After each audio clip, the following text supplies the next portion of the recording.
Assalamualaikum warahmatullahi wabarakatuh.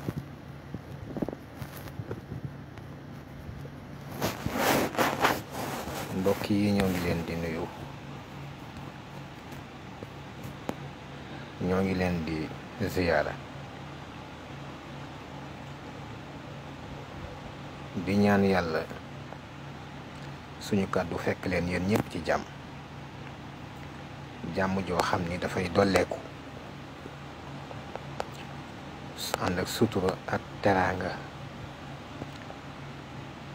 ju dolli ko waxtu wu ci nekk, te yërmande yàlla ak ñeewanteem wëruñu ci fànn yépp ba duñ ko genn. ñoo ngi leen di ndokkeel ci weer wi, di balu àq ñépp itam di leen bal. ñu bëgg a fàttali rekk nit ñi le 23 mai bis la boo xam ni bëgg nañ mu doon bis boo xam ni Sénégal kenn dootu ko fàtte. Le 23 mai bëgg nañ mu doon bis boo xam ni àdduna kenn dootu ko fàtte. Le 23 mai incha allah bëgg nañ mu doon bis boo xam ni Sénégalais yi danañ wan waa àdduna ni ñun askan wu moom suñu bopp lañu, askan wu moom boppam la. bëgg nañu Sénégalais yi wane ni ñun dañu am pas-pas, dañu am diine, muy musulman comme chrétien. ñun dañu am mbatiit, ñun dañoo am jaar-jaar yoo xam ni suñuy maam ñoo ca jaaroon bàyyil ñu ko fi. loolu nag moo ñu gënal ay milliards, moo ñu gënal tamit leneen lu keneen mën a ñëw ni yor nga ko sa maam bàyyil la ko nga bëgg ñu ko wan, bëgg ñu cee gundi. ñun doyloo nañu li nu yàlla sédde, te ma fàttali ni dellu na ci dogalub yàlla ak coobareem. lii ñu yàlla sédde bu ñu ko xeeb, nañ ci sant yàlla. kon le 23 dafay doon bis boo xam ni bëgg nañu kuy sénégalais, képp kuy sénégalais, moo xam góor nga, moo xam mag nga, moo xam ndaw nga, moo xam jigéen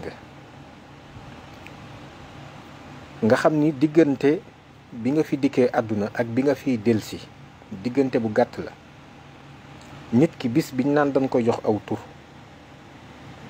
ak bis biñ koy waajal ne mi ngi ci morgue bi dañ koy jullee ji diggante bu gàtt la. ndax ku xool misaal mi da nga gis diggante julli, diggante bi ñuy nodde di liqaam ak diggante bi ñuy kabar, diggante boobu diggante bu gàtt la. te képp koo xam ni si gane na àdduna danañ noddu ci noppam, liqaam ci noppam, muy lu symbolique. waaye bu faatoo dañuy taxaw rek kabar jullee ko te kenn du sëgg. diggante boobu kon li ko symboliser lu gàtt la. loolu delluwaat ci ñaari yëf, mooy li tax yàlla tànn doomu aadama bàyyee ko suuf si ngir mu taxaw ko. kim ko bàyyee nag mooy doomu aadama, mooy nit moomu daal di mujj def ñaari kuréel, ñii di xëy ak a gont ci lu baax, ñii di xëy ak a gont ci lu bon. waaye mu mel ni nag ñii xëy ak a gont ci lu bon dañoo gën a farlu ñii xëy ak a gont ci lu baax. ba tey ñu not ñu ci fànn yépp. ba tax na ñoo ngi xaar Sénégalais yi le 23 ñépp génnandoo mobilisation, te kenn ku ci nekk mobilisation bi xamal ni sa digganteeg sa boroom la. li nga ciy mobiliser sa digganteeg sa boroom la, ndax foofu la xeex bi toll fi mu nekk nii. doonatul jël ay jaasi di bojjante waaye ci mobilisation bi kenn ku ci nekk yëg ni lii sama responsabilité la te sama digganteeg sama borom la, bis penc ba bëgg naa sama jëf yi doon sama seere ci kanam borom bi ni ko ba ñu soxlaa mobilisation ci ak néew doole lii sama jëf la, te boobaa sa jëf moo lay seere. kenn ku ci nekk mobiliser sa digganteeg sa borom xam ni soxla nañ mobilisation yi waaye kenn ku ci nekkit ñun ñëpp bu ñu dajee ci 45 départements yi Sénégal yëpp fu ci nekk mbooloo mi génn ñu bañ a bàyyi kenn, képp kuy sénégalais te nga xam ni bëgg nga lu baax bañ nga lu bon rek nañu dem ci yow woo la ñun ñëpp ñu daje yëkkateendoo genn kàddu wax ni Sénégal réew lañu moo xam ni dañoo moom suñu bopp, ñun kenn nootuñu, ñun suñuy buumi njaam dagg na bu yàgg. loolu mooy bi ci njëkk. beneen bi ci dolleeku mooy ñu wax waa Nations Unies ak ay satellite am muy banqaas yi nga xam ne ñoo nekk ci ronam ak état yi nga xam ne ay état pro-gay lañu, muy administration bu Biden, muy Canada, muy France ak yeneen réew yi, ñu xamal leen ñoom mboole seen tàmbale ko ci Nations Unies ni leen ñun Sénégal duñ nangu kenn ku ñu imposer agenda LGBT. ñun Sénégal duñu nangu kenn ku ñu imposer agenda orientation sexuelle et identité de genre. ñun Sénégal duñu nangu kenn ku ñu imposer agenda homosexuel ci biir réew mi. loolu ñoo ngi bëgg képp kuy sénégalais nga jàpp ni loolu yaay ki ko war a wax sa kàddu, yaay ki ko war a jëfe, yaay ki ko war a jëmmal. bu loolu weesoo bëgg nañ la 23 képp kuy sénégalais nga génn ñu daje ca mbooloo ma ñu wax ni duñu nangu kenn ko doxal agenda boobu ci biir réew mi di Sénégal, réew moo xam ni plus de 99% des Sénégalais sont des croyants, musulmans et chrétiens confondus. duñu nangu kenn ko doxal agenda LGBT, homosexuel ak orientation sexuelle et identité de genre di ko doxal ci sunu tur. loolu duñ ko nangu kenn. ñun mën nañoo nangu nit ku jël suñu alal, ñun mën nañoo nangu nit koo xam ni yàqate nga suñu alal, ndax xam ngi ñu xam ni sunu wërsëg yàllaa ko yor, te yi tamit loolu dana dox ci ndànk ba mu deñ. mën nañoo muñ kon nit ki nga xam ni da nga jël suñu alal, danga ñoo jéem a nax mbaa nga war ñu mbaa nga yàqate suñu alal. loolu mënees na koo muñ. mënees naa muñ sax nit ki nga xam ni jóg na violenté ñu. ñaata nit lañ violenté fii ci Sénégal, ñii seeni bakkan des na ci. ñoo ngi feetewu tey ji Omar Blondin Diop, bakkanam des na ci lim doon xeex. ñaata Sénégalais la seen bakkan des ci liñ doon xeex muy ci suñuy jëmm. waaye ndax Omar Blondin Diop moomu ay xalaatam dañ ko fee jëlee? déedéet, jëmmam lañ fi jëlee waaye xalaatam jógewu fi. ñaata Sénégalais la seeni xalaat des fi ba tey tabax ay nit ñoo xam ni ay gor lañu, nit ñu am jom lañu, nit ñu dul nangu ku leen noot la. boo leen di moom ci teraanga nga leen di noot, mais kenn du leen forcer loo xam ne neexu leen. kon mën nañoo nangu sax ñu dal suñu jëmm saaga ñu, mën nañoo nangu ñu dal suñu jëmm dóor ñu, gaañ ñu, walla jëfandikoo ci suñu jëmm leneen. loolu tamit mën nañ koo muñ. waaye liñ dul nangu te duñ ko nangul mbindeef mu yàlla bind, te duñ ko nangul koo mën a doon, muy institution internationale, régional, sous-régional, ak koo mën a doon ak foo mën a bàyyi ko. liñ dul nangu mooy ku dox suñu diggante ak suñu borom. liñ dul nangu mooy ku fekk li yàlla gën a bañ defoo ko ci sa coobareel bopp nga ni damay ñëw imposer ko askan woo xam ne mi ngi mel ni askanu Sénégal, te ni da ngeen koy nangu te ci seen tur lañ koy def, mel na ni yéen ay demandeur. mbokk yi, est-ce que xam ngeen li ma wax? ñoom yamuñu ci def seenu bon di jaamu saytaane di liggéeyal saytaane yamatuñ ci lool waaye dañ nit ñi gëmoon yàlla sax yéen tamit kaay leen di doxal programme bu saytaane li saytaane di añe ngeen ci añ li muy reere ngeen ciy reer mooy agenda bii nga xam ni si mooy mbirum góor jigéen dañ koy imposer état yi imposer ko Sénégal te Sénégal nangu na ba pare su fekkente ni man jot gi may na ma ko te ma am ak fekke ak tal danaa ko jël faram fàcce ko ci ay live ba mu leer ci boppu nit ñëpp ni nga xam ni noonu la gouvernement bu Sénégal fi mu nekk nii di ruumandaat ak a dox ci suuf ngir fem ne fexe ba yaatal mbirum góor jigéen mi à l'école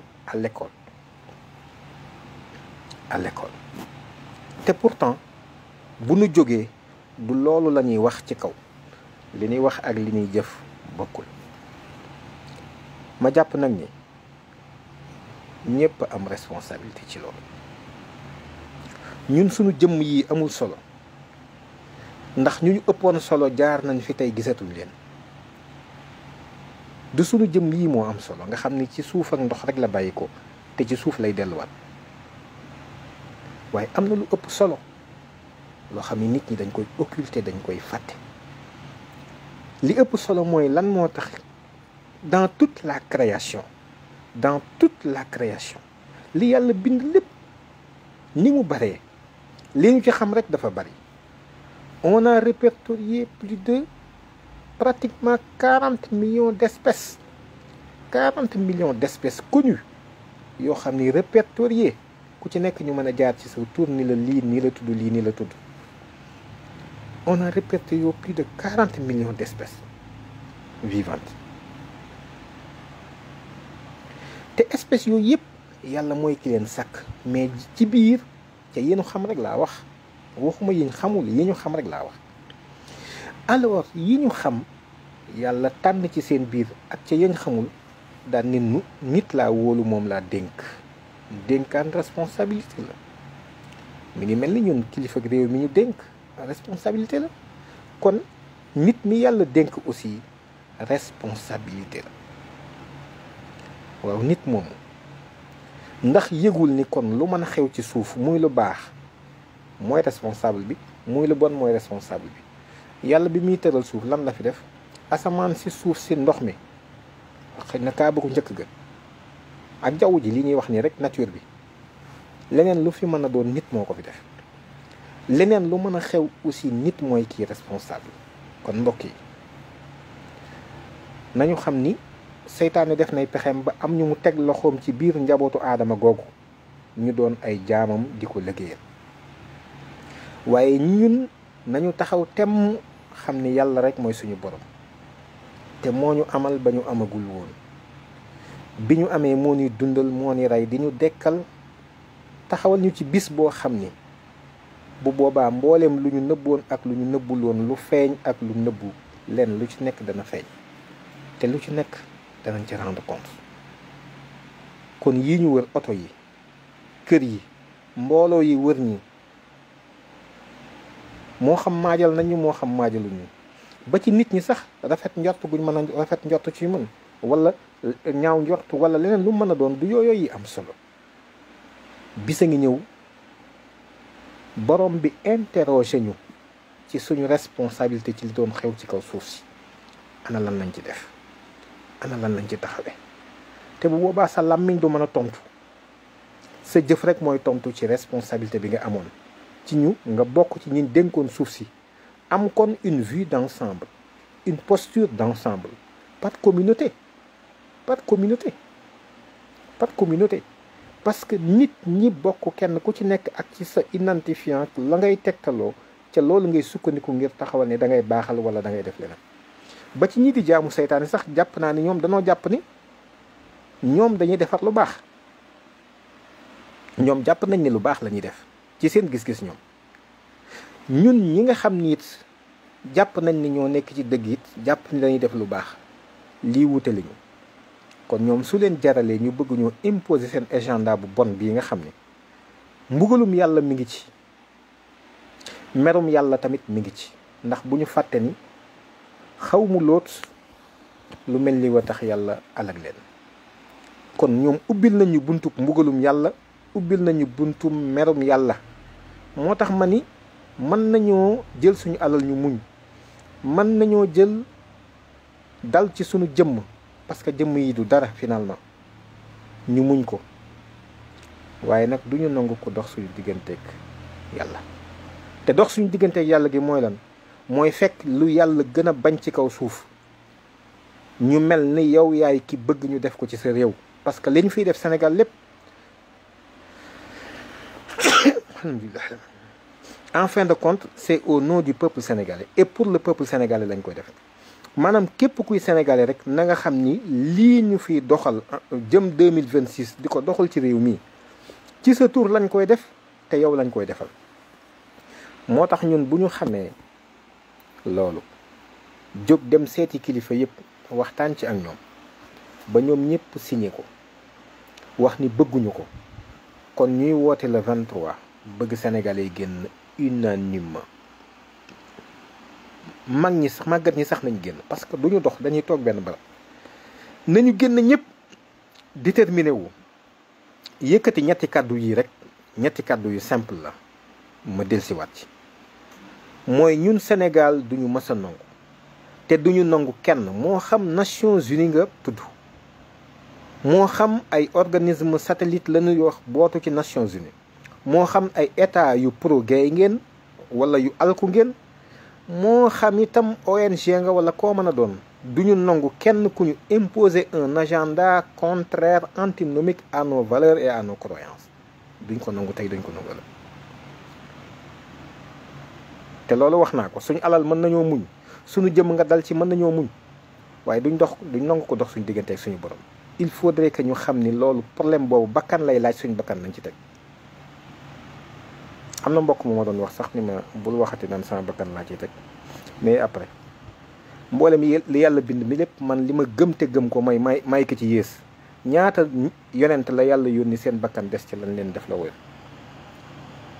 Babacar Mboup mu dund ak mu ñàkk dund lan lay wàññi ci kaw suuf, lan lay yokk ci kaw suuf mbaa mu wàññi ko ci kaw suuf. kon li ma bëgg a wax, te loolu su ma koy wax ñu xam ni suñu ngëm-ngëm la, suñu taxawaay la, mooy mbir mi ñun suñu bakkan lañ ci teg. que je le réaffirme, suñu bakkan lañ ci teg.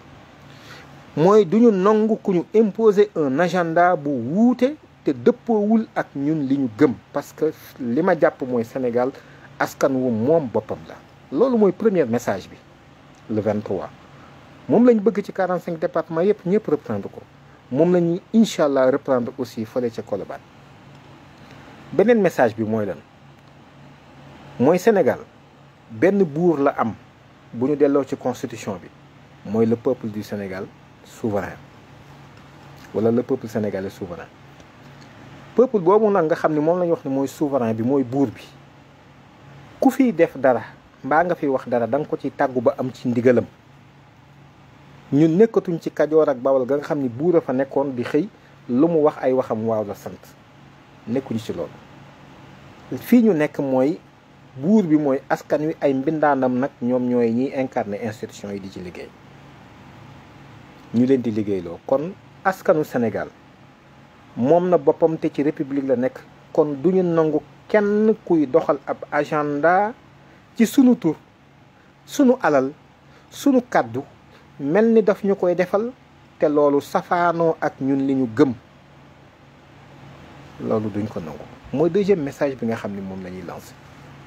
troisième message bi nag mooy Sénégal suñu kilifa yi fi nekk ñu xam ne ñun dañ leen di ñaanal yàlla ñu am ndam, te jàppe leen tamit suñuy mbokki sénégalais. jàpp nañ ni ñoom ñoo ñu gën a bëgg sax Sénégal. ba tax na li askan yu bëgg mooy ñu am loi boo xam ni dafay tere ak ngóor jigéen fii, daf koy criminaliser ci réewum Sénégal. te à partir d'aujourd'hui, puisque léegi les relations internationales dafa changer, Sénégal buñ ko woowatee ci dara day tàggu askan wi. nañuy tàggoo ba ñu xam li tax ñu woo leen, lan fa war a wax, bu ñu delsee ñu rendre ñu compte. parce que enfin nag li ñuy def ci turu sénégalais yi lañ koy def, te li ñuy def nii sénégalais yi sant ñu leen ko tey, sant ñu leen ko ëllëg. non seulement ñoom danañ yëg ni léeg-léeg dem ci ay ndaje duñ ñu tàggu, mais buñ delsee duñ ñu rendre compte sax ci lii lañ fa waxe woon, lii lañ fa waxtaane, ndax la ñu fay jël nag décision yi ñoom engagé wu leen, ndax ku ci ñàkk réew mi bu moytul génn réew mi sax dem sa yoon, mais sénégalais yi ñooy des di ko subir di ko tegoo. kon troisième message bi loolu la, mooy ñu xam ni à partir du 23 dana am ak soppiku ci wàllu citoyenneté, ci taxawaay boo xam ni askan wi Sénégal dañ koy taxaw ci lépp lu ñu fi defati. amul kun fi signalé te fi mu nekk nii chèque en blanc, kenn kun fi joxati aw këyit woo xam ni ab chèque la ni la léegi bind ci lu la neex, loolu dootuñu ko def, ndax gis nañ ni 60 ak léegi def nañ ko waaye jiguñu Sénégal. kon li mën a nekk léegi mooy ku bëgg réew mi jóg ni da nga ñëw bëgg a liggéeyal, ñu seet ba xam loolu ñun mën nañ ko ak ci conditions yi ñu la koy joxeek ñu teg la fi ba noppi nag téyel ko suñu bopp léegi di la contrôler, parce que loolu rek mooy li mën a nekk. waaye la nekkoon moom wane na ñun kenn duñ jaay, non seulement kenn duñ jaay, mais kenn du yàq suñu diggante ak suñu borom.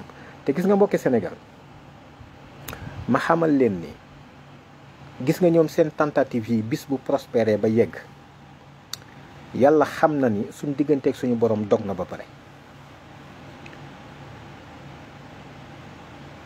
dog na. ndax lii du la xewoon ca mbirum ca xaw mu lóot, nga xam ni ay nit a dëkk ak moom ñoo xam ni seenu alkook seenu caay-caay yegg na ci bu góor ñëwee sax ci góor la ñuy sëyanteel, mais xëy na ay góor yu consentant la ñu doon, wa illaa ñu ëpp la doole sëye la, xëy na loolu la doon nekkoon. waaye teguñu woon ab charte ca biir réew mooma moo xam ni dañ naan nag léegi góor ñëpp dañ leen di sëyee. ñun nag daanaka lu yées loolu lañ ñu bëgg a def loo Sénégal. mooy Sénégal ginnaaw bi nga xamante ne nee nañ ñi fi ëpp diine lañ gëm, 99% yi di ay croyants, 97% yi di ay musulmans, nee nañ sénégalais yi seen téere de alxuraan la, ñu ne waaw. carte de baaxul, ñu waaw. naan sàngara baaxul, ñu ne waaw. waaye danañ autoriser carte ñu koy def ci réew mi, di ko def ci seen tur. loolu naqariwul ñu bari, danañ autoriser carte di am ci réew mi ñu koy def ci seen tur, ba noppi def ko tool boo xam ni yéen sénégalais yi yéen a koy moom, muy société nationale, la loterie nationale sénégalaise, LONASE. muy tool boo xam ne ñun ñëpp a ko moom. man lii laa xamul, LONASE bu ñu dajee ak yàlla lan lañ koy wax ci aw lay.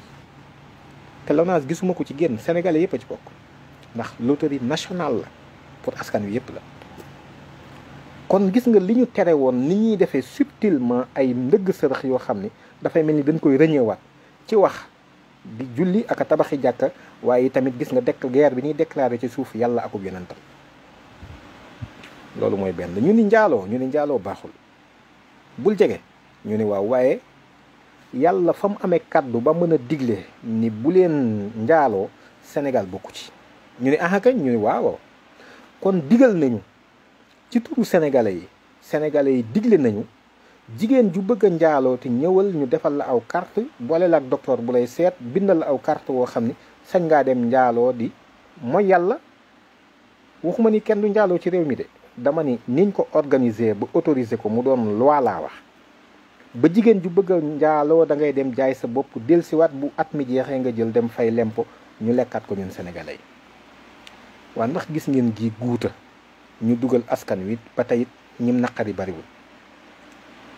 ñun ñoo ngi daje rek di jullee ko sëlmal, di tabaxi jàkk rek. lu am solo la, lu am solo la tabax néegi yàlla yi, waaye ndax duñ ci boole lii tamit seetlu ko. ñoo ngi jàngale ci daara yi rek de, waaye gars yi ci suuf de ñoo ngi gas ay kàmb yoo xam ne ñun ñëpp dañuy jekki-jekki rek daanu ci biir kàmb ga. ndax loolu tamit kon duñ ko bàyyi xel seetlu ko. waaye itam kon su fekkente ni fexe nañ bañ am société, tool boo xam ne sénégalais yëpp a ko bokk, te la yàlla tere lañ fay def sénégalais yëpp a ko bokk, muy LONASE. fexe nañ ba yàlla ndigalam li mu digle ci alxuraan buñ jege njaaloo, ñun sénégalais yi tegg nañ ko ni ko léegi ñoo moom réew mi, digle nañ ku bëgg a njaaloo. waaye fexeel ba rek boo jaayee sa bopp rek na nga ñëw jaar ci caisse trésor versé fay sa lemp. su ko defee askan wi warlu la di la saytu di toppatoo sa wér-gu-yaram. pourtant man gis naa ni gêné wul kenn parce que nit ñi koo gis mi ngi solu ba rafet mi ngi happy li ba nay def happy yaa ngi solu bon kenn ku ci nekk amoo problème daal nit ñi yëguñu sax ni problème am na défier yàlla ba noppi yëgoo ni problème am na te ci défiance yàlla lañ nekk fi mu nekk nii défier yàlla. léegi ñetteel bi kon su fekkee am nañ tool boobu nga xam ni lu yàlla y tere lañ fay def muy carte la wax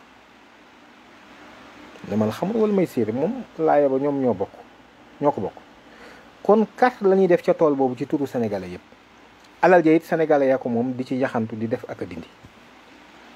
ñaareel bi yemuñu ci loolu yàlla digle ni njaaloo ñu ni ko ñun digle nañu ku bëgg a njaalool te ñëwal ñu jox la këyit wu koy firndeel def ko ci turu sénégalais yi su ko defee at mu nekk nga ñëw fay lemp. kon war ngeen a xam ni ñooñu tamit suñu xefee ci seenu tur la ñuy daganaaleeti ni yàlla li muy bañ ak góor jigéen bal lawaloon ci aw askan maanaam alag ci aw askan ci turu ñooñu yi tamit lañ koy defaat ndax yu njëkk yee jàll na biit war naa mën a jàll. loolu nag moo tax ñun ñu ni loolu dafa doy tey suñu message it na ko ñëpp dégg mooy lii processus bi dana dakk waaye yii ma njëkk a wax it dana denc ci réew mi incha allahu rabbi parce que réew mi dafa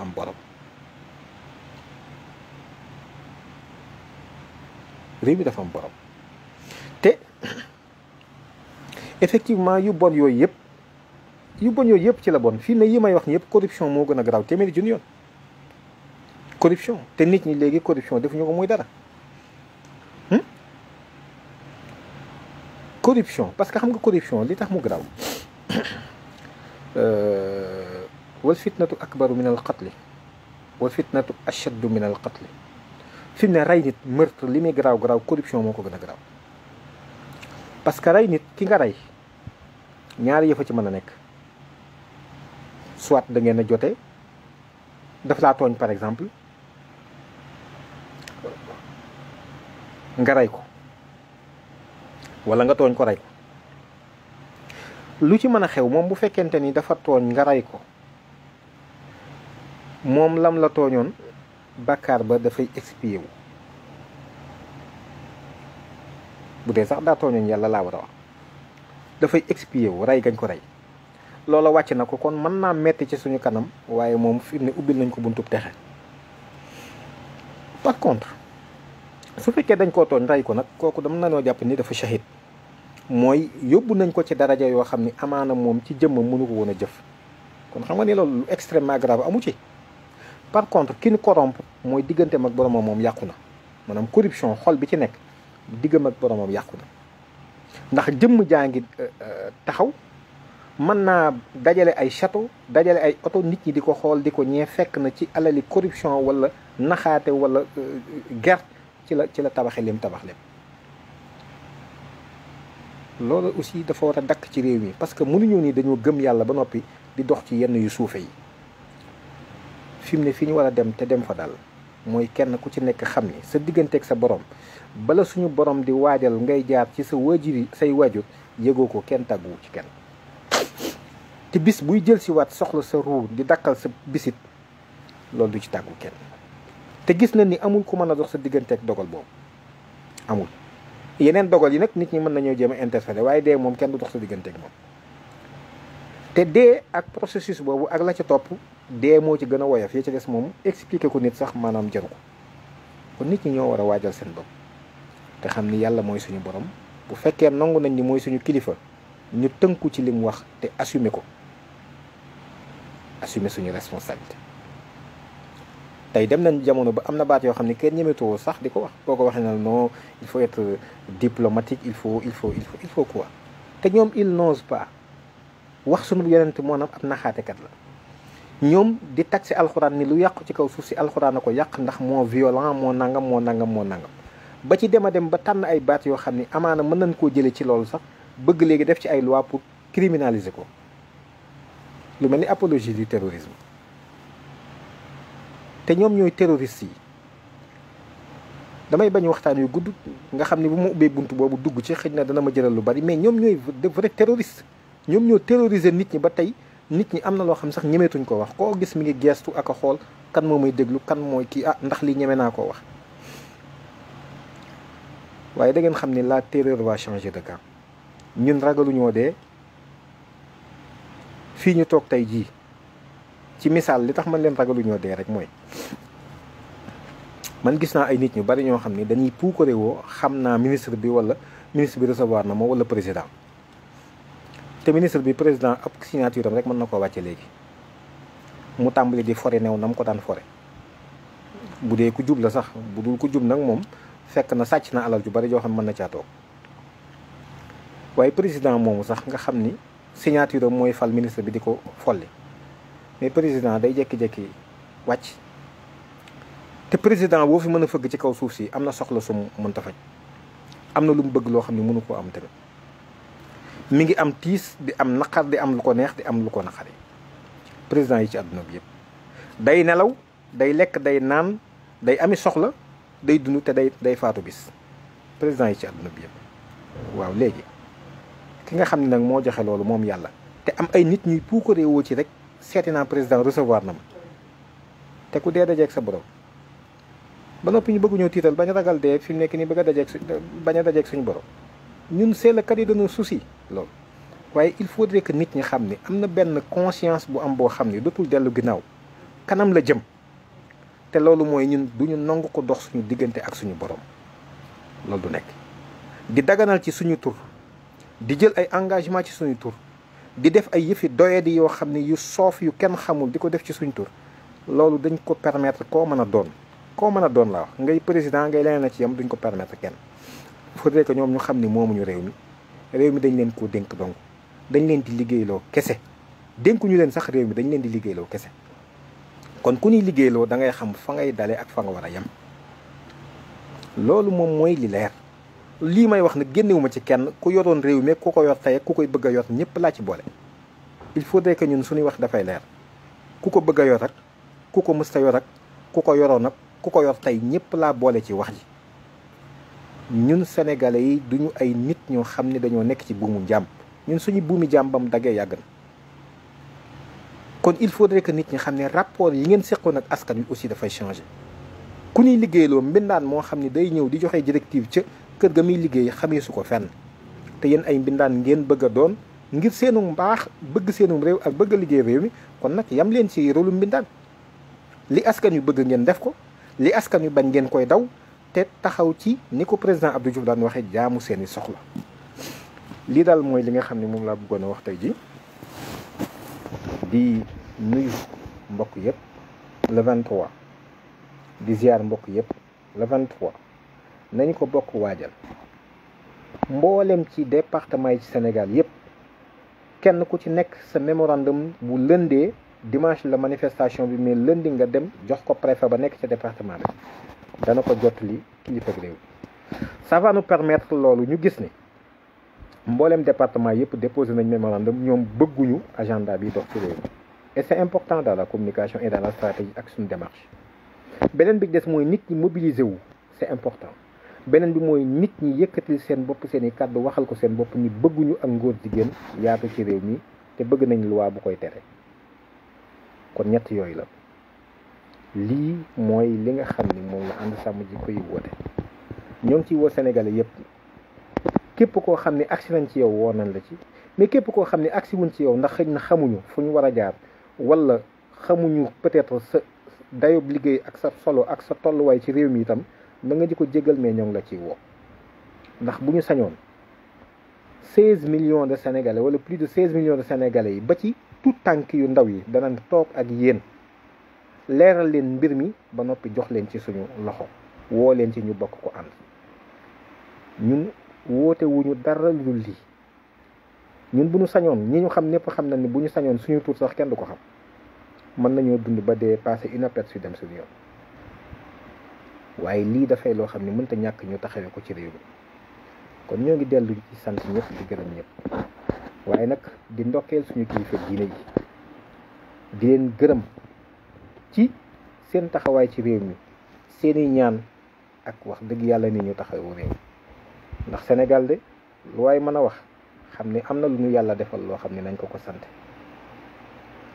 li ébranlé réew yu bari yëngalu réew mi te pourtant la taal réew yu bari xëj na lu ko gën a garaaw sax nuyoo na Sénégal gii kon nag la tax te yàlla nekk fépp la tax loola du am mi ngi ci suñuy gët ñu koy gis xëy nit ñi ñoo